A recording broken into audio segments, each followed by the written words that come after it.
अस्सलाम वालेकुम जी, welcome back to my channel. कैसे हैं आप सब? मैं उम्मीद करती हूँ सब ठीक ठाक होंगे। आज मैं आपके लिए लाई हूँ गुड़ वाले चावलों की रेसिपी।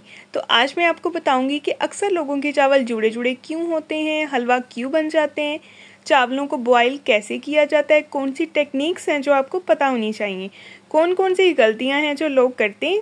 गुड़ वाले चावल जो है वो खिले खिले बनाने के लिए हमें किस तरह का गुड़ चाहिए वो भी मैं आपको आज बताऊंगी।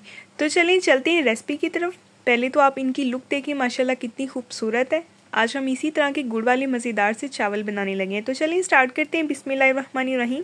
सबसे पहले तो हमें चाहिए गुड़।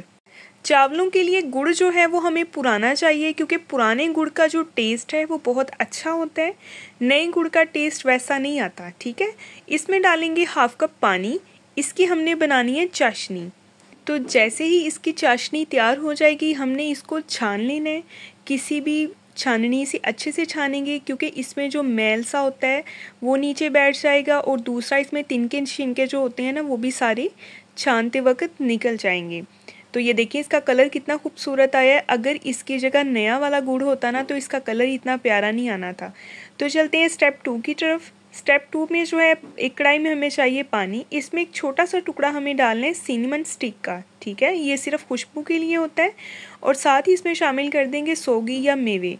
मैं जो है मेरी जो रेसिपी है वो मैं सौगी जो है वो पानी में ही बॉयल कर लेती हूँ। इसके लिए एक बेहतरीन टिप ये है कि चावलों को हमने कितने पानी में बॉयल करना है, किस तरह बॉयल करना है। चावलों के लिए पानी जो है वो काफ़ी आपने खुला लेना है। खुले बर्तन में चावल उबालने में 1 गिलास चावल बना रही हूँ। ठीक है, जब पानी जो है वो खुला होगा तो इससे चावल जो है वो जुड़ेंगे नहीं। अगर आप कम पानी में चावलों को उबालेंगे तो चावल जो है वो पपासा बन जाएंगे। पपासा का मतलब समझते हैं ना आप? चावल जो है वो जुड़े जुड़े से बन जाएंगे। इसीलिए हमने खुले पानी में चावलों को उबालना है। और एक बात, यहाँ पे चावलों को उबालते वक्त हमने इसको एक कनी जो है वो कच्चा रखना है, चावलों को मुकम्मल नहीं उबालना, क्योंकि जब लोग मुकम्मल उबाल लेते हैं चावल फिर जो हैं वो जुड़ जाते हैं। बाकी के जो चावल हैं इसको हमने चाशनी में पकाना है। ये देखें इस टाइम पे एक कनी जो है वो कच्ची है। अब लेंगे दोबारा से कढ़ाई, इसमें लेंगे ऑयल या घी, और इसमें मैं शामिल कर दूँगी 1 टीस्पून सौंफ, 3 जो है सब्ज़ी इलायची हैं। इसको ज़्यादा जलाना नहीं है वरना कलर ख़राब हो जाएगा। ये देखें गुड़ के नीचे जो है इसमें मैल भी नहीं बैठा और मतलब कुछ भी नहीं था। अल्हम्दुलिल्लाह बहुत साफ़ सुथरा गुड़ था, तिनके छिनके भी कोई नहीं निकले।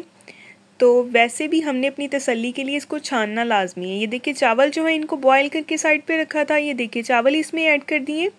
अब चावलों को हम चाशनी में 5 से 7 मिनट जो है इसी तरह पकाएंगे। ठीक है, जैसे ही चावल, हो सकता है चावल आपके पहले एब्जॉर्ब कर लें चाशनी को, हो सकता है बाद में करें। ये देखें नीचे अभी चाशनी है लेकिन चावलों ने काफ़ी हद तक इसको एब्जॉर्ब कर लिया है। ये देखें इस तरह से अभी हम हिलाएंगे इसको, और ऊपर कुछ हम अपनी पसंद के कोई भी फ्रूट्स ऐड कर लेंगे, ड्राई फ्रूट्स। मैंने कोकोनट डाला है, और ये देखें इस तरह से, और कुछ मेवे दोबारा से इस पर डाल दिए इस तरह से। आप इसमें अभी चाहें तो बादाम डाल सकते हैं, पिस्ता डाल सकते हैं, अपनी पसंद के कोई भी ड्राई फ्रूट आप इसमें ऐड करें और इसको कवर कर दें। ये देखिए जो होल वाली साइड थी इस पर मैंने एक लौंग लगा दी है ताकि इसकी स्टीम जो है वो बाहर ना निकले। 10 मिनट इसको हमने दम दिया, और 10 मिनट के बाद ये देखिए माशाल्लाह सिचुएशन आपके सामने है, कितने खिले खिले से चावल बने। और चावलों को आपने चम्मच से ही हिलाना है, क्योंकि इस तरह से चावल टूटेंगे नहीं, जुड़ेंगे नहीं। ठीक है, देखिए माशाल्लाह कितने खिले खिले से ज़बरदस्त से चावल बने हैं, इतनी मज़े की खुशबू आ रही है। आप इस रेसिपी को लाजमी ट्राई कीजिएगा। और हाँ, एक और बात, अगर आपके चावल फिर भी आपको समझ में नहीं आए, जो लोग पहली बार ट्राई करते हैं उनसे अच्छे नहीं बनते बाज़ टाइम, तो आपने इसकी जगह सेला चावल भी इस्तेमाल कर लेने हैं। ठीक है, ये देखिए इस तरह से प्लेट में अभी हम डिश आउट करेंगे। तो ये देखिए माशाल्लाह चावल जो हैं बहुत खिले खिले से बहुत ज़बरदस्त बने हैं। आप इस रेसिपी को लाजमी ट्राई कीजिएगा। अगर मेरे चैनल पे नए हैं तो सब्सक्राइब कर दें, लाइक कर दें, बेल आइकन प्रेस कर दें, ताकि आपको हर नई आने वाली वीडियो का नोटिफिकेशन मिले। ये आपकी तरफ से चाहत होती है, आपका प्यार होता है, आपकी मोहब्बत होती है कि हम आपके लिए अच्छा काम कर रहे हैं। और अगर वीडियो पसंद आए तो इसको अपने प्यारों से, अपने रिलेटिव से, अपने दोस्त अहबाब से लाजमी शेयर किया करें। तो ये देखिए माशाल्लाह फाइनल लुक आपके सामने। आपको मेरे चैनल पे और भी ढेर सारी रेसिपीज़ मिल जाएंगी। तो ये देखें नेक्स्ट इंशाल्लाह हम मिलेंगे एक बहुत ही प्यारी और नई वीडियो के साथ। और ये देखिए टॉपिंग कर लें आप इस पर बादाम की, क्योंकि मैं बादाम तभी डालती हूँ जब मैंने इसको डिश आउट करना होता है। नेक्स्ट इंशाल्लाह मिलेंगे, तब तक के लिए अल्लाह हाफिज़।